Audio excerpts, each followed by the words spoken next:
Greetings, brothers. Today we're talking about the new drop pod. It's got updated new rules and a new model. How are we going to be able to use it to benefit our army list? That's what we're going to talk about in this video. So let's get into this week's tactics video.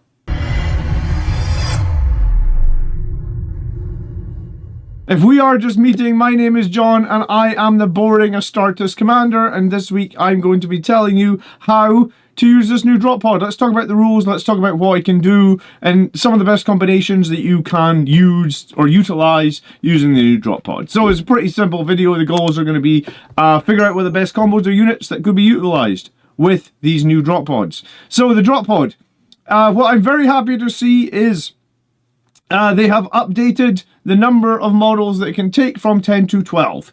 This made a lot of sense, right? Like in 10th edition, typically all your squad sizes are 10, so you can never bring 10 plus a character. You'd have to leave one guy or kill one guy off before you even start. So this is a really good change. The drop pod is 70 points, and what's important to note, it also has the dedicated transport keyword now. So if you did want to take 6 of them, which I do not think I would be advising, you can do that. In previous editions, the drop pod was actually quite feared. You used to be able to load it up with devastators, with multi-meltas, when multi-meltas were very good. But its usefulness this edition has kind of fallen off, and I think part of the reason it fell off was because of the tight limitation of 10 and the way that unit costs work in 10th edition, meaning that you'd have to essentially kill guys off your own squads if you want to take a drop pod. So very happy to see that change. It's worth noting, for that change we did lose its Stormbolter. I don't think anyone cares about it. A Stormbolter literally does nothing this edition. But we did lose its OC, and I do think we care about that, because I think when it had OC, you could drop it on an objective, and then once your squad has done its objective, like, you know, you drop your squad in to shoot an enemy, once it shoot the enemy, the squad could typically move off the objective, the drop pod would still hold the objective. That is gone. Also, being 0 OC means it can't perform actions. There's a few secondaries it could do, like engaging on fronts, I believe, or behind enemy lines. Maybe there's something else. But for the most part, anything that needs an action, anything to hold OC, you're not going to be able to do that. With the exception of if you are running Guilliman, because Guilliman does have an aura that he can, within 6 inches, give friendly Space Marine units 1 OC. How useful that's going to be, I don't know, but it is possible. So, potential embarked units that can go inside the drop pod, and there are more than I thought there was going to be, because there is the restriction of no Gravis, no Jump Pack, no Terminators. And also no Centurions, of course, no Centurions. So we can take Company Heroes, Intercessors, Blade Guards, Assault Intercessors, Incursors, Infiltrators, Tactical, Scouts, Stern Guards, Infernus, Reavers, Hellblasters, Eliminators, Desolation Marines, and Devastators. So I think the first thing to note is, like, the majority of these squads are shooting units. Assault Intercessors and Blade Guard are really your only non-shooting units. You could argue the Company Heroes do a little bit of combat. The Stern Guard can do a little bit of combat. But yes, most of the units that you're going to put in drop pods are shooting units, which doesn't bode too well for Blood Angels, but it's not too bad for other Space Marine chapters. And the reason it doesn't bode too well for Blood Angels is because if you are dropping in your drop pod, it's important to note that it says any units embarked with the model must immediately disembark after it's been set up in the battlefield, and they must be set up 9 inches away from enemy models. There's already been some confusion, I don't know how, but there has been some confusion with people believing that you can drop the drop pod 9 inches away and disembark to get within 6, or to get 6 away. That's not true. The drop pod needs to be 9 inches away from the enemy. Everyone coming out the drop pod needs 9 inches away from the enemy. And if you do that, a 9-inch charge on 2d6, which is what Blood Angels would be rolling, is a 27.7% chance, and if you're going to re-roll that, it's a 47.84% chance. In my opinion, this is a Hail Mary, right? It happens less than 50% of the time. You should never really be making plays. You know, at the start of your movement phase, when you think about what you're going to do in your turn, anywhere on the board that you have a 9-inch charge, you should be expecting to fail that. 9-inch charges are not reliable in the slightest. If they go off, great. More often than not, your units are going to be left in the open. They are going to be sitting ducks, and they are going to die. But yeah, so there is a ton of units that can go inside the drop pod, but don't think these favor melee in any real shape. So to get maximum value out of the drop pod, we're probably going to be looking at like a shooting unit, or a hybrid unit. And I guess what a hybrid unit might be something like Company Heroes that are durable and you want to drop them down. They do incidental shooting, they can do incidental melee, and they can hold an objective, right? It's very clear that you need to be 9 inches away when you disembark. When you build this model now, the center part, this is a very interesting rule. The center part is what you measure for distance, and the ramps and the potential tactical rocks are irrelevant. So I would probably, if you're trying to be competitive here, I would probably model it without the tactical rocks, because by putting the tactical rocks on it, you're just, because it does say on the article that Games Workshop released that the tactical rocks are modular, and you're just going to make it harder for you to place it, let's say, between two pieces of terrain if you add the extra rocks. So you probably want to model it with the doors down, but no tactical rocks if possible. When the enemy are measuring distances to the hull, they only measure to the center bit. And here's the janky bit, is like, people can stand on the ramps now, but if the drop pod is ever destroyed, you need to remove the drop pod and try and put all the models back down as close as to where they were when they were standing on the ramps as possible. I feel like they should have just made it that the whole middle section could lift off, and then when it's destroyed, you lift off the middle section and just move over it without removing it and putting models back in the same place. Seems like really quirky or really janky. It's important to note that if you disembark from the drop pod, you are still able to charge. So potentially a shooting unit that can do a bit of charging afterwards. I think the Stern Guard are the one that maybe jump out at me. That might be one of the best plays for the drop pod. 10 Stern Guard with a Sanguinary Priest. Drop them in. Do a bunch of shooting, then do a charge. Like I said, it's a dedicated transport, so we could take 6 of them. Not that I think I would ever take more than 1 of them. And the drop pod really isn't survivable, right? Toughness 7, which is pretty low. Wounds 8, which is pretty low. Leadership. Save 3 up, leadership 6 up. I was confused there. I was like, why does this thing even need a leadership when it's OC 0? I mean, I guess it potentially can pass Battle Shock, or it can fail Battle Shock. Whoop-de-doo. But yeah, I think if you're going to be spending the 70 points on this, bear in mind an Impulsor is only 10 more points, which gives you 2 more toughness, it gives you 3 more wounds, and it gives you a 5 up in vulnerable save, and also the Impulsor moves significant up to 18 inches with an advance, and it has 14 the equivalent of 14 strength for bolter shots, right? Because it's got like a storm bolter and 2 stubbers or something. So if you're going to be... So for 10 points, that's like a lot more value. So the value from the drop pod is the turn 1 Alpha Strike. Because if you're going to bring it in turn 2 or 3, you could argue that your Impulsor with an advance of statistically like 15.5 inches is going to be wherever it needs to be. Like 2 movements of 15.5 inches, it could probably be where it needs to be. So the real reason you pay the 70 points for the drop pod is to get that turn 1 Alpha Strike. So you need to be putting something inside it that's going to give you that potential Alpha Strike. And there's a few options there, and that's what we're going to discuss in this video. But overall, I think it's durability, its lack of OC, there was something else negative, and the loss of its gun, I guess.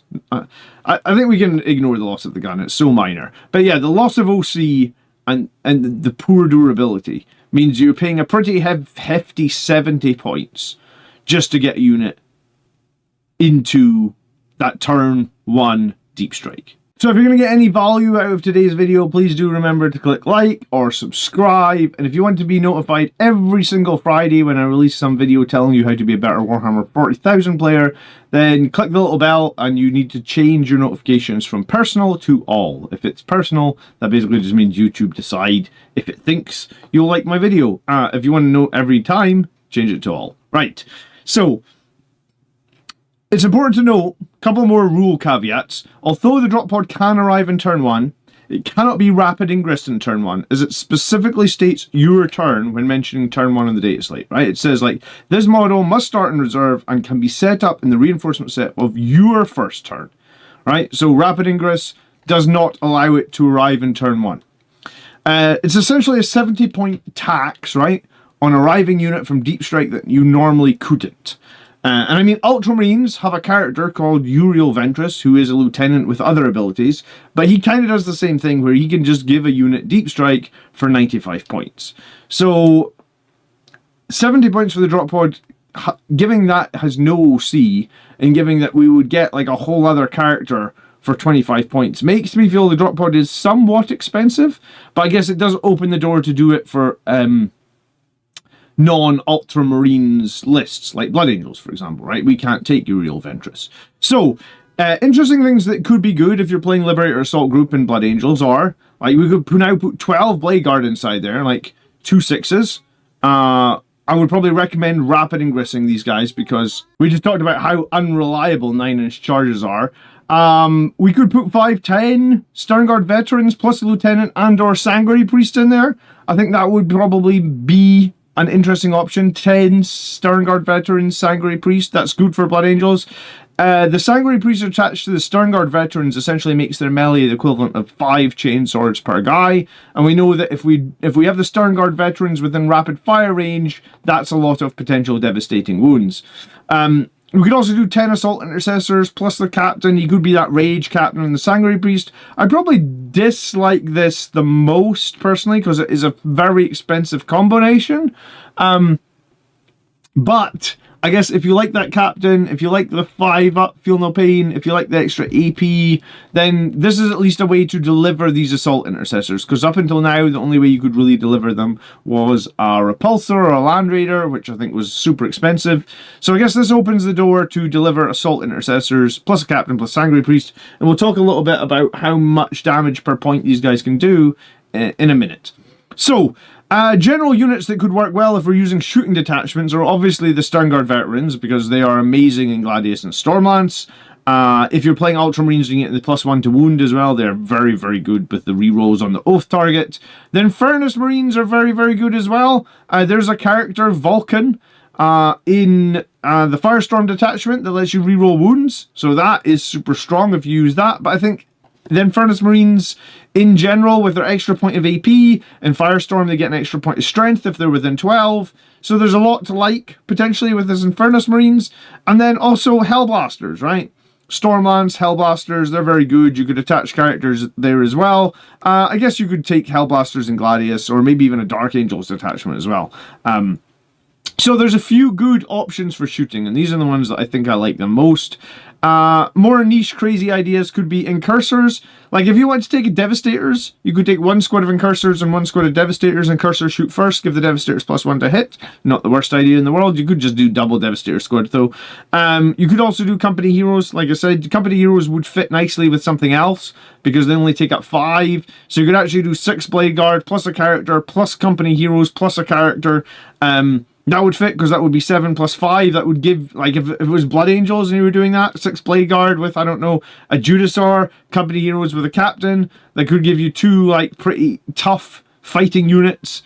Rapid Ingress there, or drop pod it in for 70 points. Or you could do something crazy, like 9 Captains. 9 Captains would fit in that drop pod. That would give you 9 times 9-inch charges. Well, you're going to make some of those, right?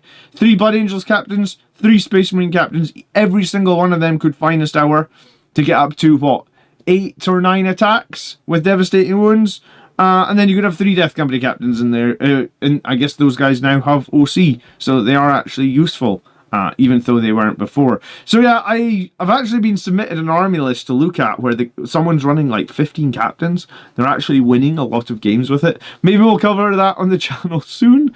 But yeah, I mean, you could do something super crazy. So, okay, let's talk about Liberator Assault Group, right? We know Liberator Assault Group have been winning tournaments. We know that one of the things that people have been winning tournaments with is lots of Blade Guard, 12 or 18 of them. And why is that, right? Like, if you put 12 Blade Guard in here, you get 10 pistols plus the 2 special pistols. Their melee does 120 maximum damage because every guy gets 5 attacks at 2 damage. So the maximum squad, you know, they would do 134 damage if you put the 12 Blade Guard in there, assuming they all made their charge. That's 390 points, including the drop pod. So you're getting 0.34 damage per point.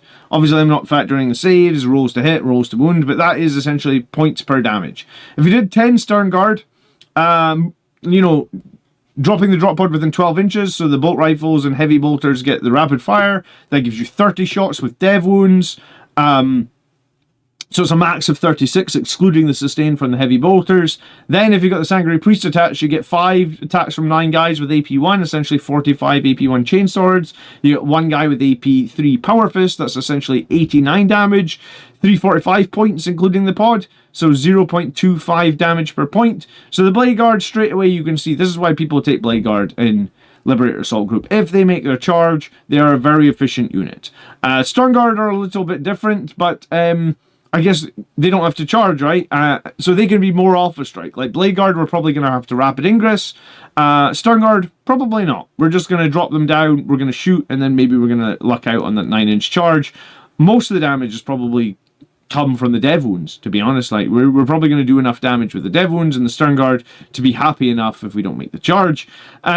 And then the 10 Assault Intercessors plus the Captain plus the Sanguinary Priest, right? We get like 11 pistols from the squad, all the melee, 16 if we go Finest Hour. That actually might be 18. I think he goes up to 9 attacks. Sorry, I think I'm missing one because I've been playing Angelic Inheritor. So I think this would be 18. The Sanguinary Priest, so it's 90 maximum damage. I think it would be 92. 175 points. So they're probably similar. 0.25, maybe it would be 0.2. Like, basically the Sternguard plus the character, the Sanguinary Priest, are basically the same as the 10 Assault Intercessors, the Captain, and the Sanguinary Priest. And most of the damage from the Captain and the Sanguinary Priest is coming from the melee. So, again, it comes down to... But then here's the thing. Why would you run 10 Assault Intercessors, the Captain, and the Sanguinary Priest for 375 points when the Blade Guard are probably just going to be more efficient for the most part?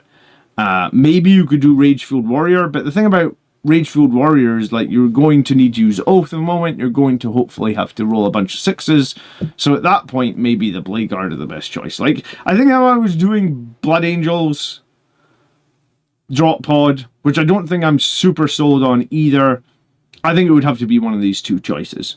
I still think the Assault Intercessors and the Captain and the Sanguinary Priest are my least favourite. And I think the reason being is, like, Blade Guard AP2, most of the time that's pretty good, puts things on their invulnerable save. Even if they have a way to cut down your AP by 1, it's still going to be difficult for them to deal with. Sternguard, lots of devastating wounds, all those chainsword attacks as well. If they can cut down your AP by 1 on the chainswords, it's not the greatest, but I mean, you've still got the damage coming out from the dev wounds. And then I think the Assault Intercessors, you know, the AP2 chainswords is nice, but I guess does it feel meaningful enough? I'm on choice 1 or 2. Someone's going to probably have success with choice number 3, but you can see why damage per point the Blade Guard are just quite far ahead. Alright, conclusion, right? So, I can see why Blood Angels lag players really favour Blade Guard, right? Even unlimited, their damage potential is very, very high. They're also comboed with the ability to not need your Oath of Moment because they can use the Sword of the Imperium rule, so they reroll 1s every time they hit. Interestingly, having them in a Deep Strike and a Pod price makes them, like, pretty similar in cost to Sanguinary Guard. But I think the Pod footprint will be the deciding factor. Like, how easy is it going to be able to drop that drop pod with all those doors sticking out? If you can Rapid Ingress that, and then Rapid Ingress, and then place the 12 Blade Guard, that could be very good, but I think that's actually going to be quite difficult to do, right? I think that was one of the things about the drop pod before, the fact you could deploy it with the doors closed meant that you could get it in all those, like, sneaky spaces, which I don't think really is going to be able to be done anymore. I think I prefer the drop pod for shooting armies, right? I really see a 9-inch charge as like a Hail Mary. Like, even the reroll, you need to plan for it to fail.